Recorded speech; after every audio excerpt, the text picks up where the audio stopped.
Hello, Finn. Today I'd like to talk to you about, good days when I was a kid. So, I was born in a little town, south central Illinois, and I think it had about 17,000 people or so. But, like, one of the things I remember when I was younger is that I don't remember how many times that we did this, but there was another town that was a little bit of ways. So we'd all wake up early, get in the car, we'd drive to this other town. And it had to be a Sam's Club. But, you go in, and to me it was just a humongous store because you just had all the shelves going up and everything like that. So I'm pretty sure it was a Sam's Club. So we would go up there, and that would be the first thing that we would do. We would go to Sam's Club, and this is like an all-day kind of like shopping thing that our family would do. It'd be me, my dad, my mom, and I don't know if my sister was born yet or not, but I know that it'd at least be us four. And so we would go to Sam's Club and spend some time there, and then normally for lunch, there was a place called Showbiz Pizza. Now, you would know Showbiz now, but you would know it under a different name. So, Showbiz Pizza ended up becoming Chuck E. Cheese Pizza. And I remember we would go there and they had the, creepy animatronic dolls, the huge ball pit. We would get pizza and run around and play the video games, jump in the ball pit and all that stuff like that. And one of the crazy things about it is that was like the only thing that my cousins were ever jealous of is that we had went to Showbiz or Chuck E. Cheese Pizza when we were younger. They never got a chance to. So in 2002, I was in the Army and I was stationed in Germany. And I was on tanks at the time, and we were supposed to be getting ready to go to a training mission in Czechoslovakia.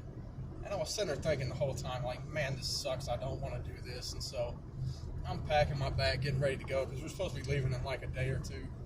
And I'm just sitting there thinking, man, I really don't want to do this. The next thing I know, someone knocks on my door, and it's one of the guys, and he's like, yeah, I hate to tell you this, but your dad is in the hospital. He had a stroke. And I was like, okay, this is really weird because normally it's your first sergeant or somebody like that comes by with this. So I couldn't remember any of the numbers to my uncle. And so there were like three numbers there I'm trying to call. One ended up being a vet. And, I'm in Germany, and it's like a 6 or 7 hour time difference in between there and the United States and everything to Illinois where they're at. And so I'm trying to call, and I call one number. I end up getting a hold of this older lady. And I was like, listen, I hope I'm not bothering you, and if I am, I'm sorry. I know I got the wrong number, but, I'm a soldier, and I'm in Germany, and, I was told that my dad is in the hospital, and things don't look good. And she was like, oh, this is probably the nicest wrong number call I've ever gotten. So I can't get through to anybody. I can't remember any of the numbers because I haven't called them in years, and that's a whole other story for another time. But the next day, one of the tank commanders comes up and he's like, I have the number to the hospital, to the room that your dad is in. And I was like, okay, thank you. So he gives me the number, and I run them. We had pay phones, and so if you don't know what that is, we had a phone on the wall, and you had to use a card and all this stuff you had to buy minutes to make calls. We didn't really have cell phones then. And so I finally called and I actually talked to my dad, and I was like, hey, I need Uncle Mike's number. Can you give it to me? And he's like, yeah. So I told him, I'm going to be there within the next day or two. I can't remember how long it is. And so the story that I got after that is that he hung up the phone, and shortly after that, my grandma walked in. And because at that point in time, I probably hadn't talked to my dad in probably like 4 years. That's something I never want to happen to us, but I'll explain more on that later on. And so, my grandma comes in and she was like, oh, and he's like, I just talked to Mark on the phone, and he's going to be in tomorrow. And she thought that he was hallucinating on drugs because, you know, he just had a stroke and all this stuff like that. So I called the number that he gave me, and a lady picks up the phone, and she's like, hello, and I'm like, may I ask who's speaking, please? And she's like, this is Judith Field. And I'm like, Aunt Judy, and she's like, who is this? I'm like, well, this is Mark. And she's like, oh, that's nice to call you. And I'm like, listen, I'm coming into St. Louis tomorrow, and if there's any way that Uncle Mike can come pick me up. And she's like, oh, you called? And I was like, yeah.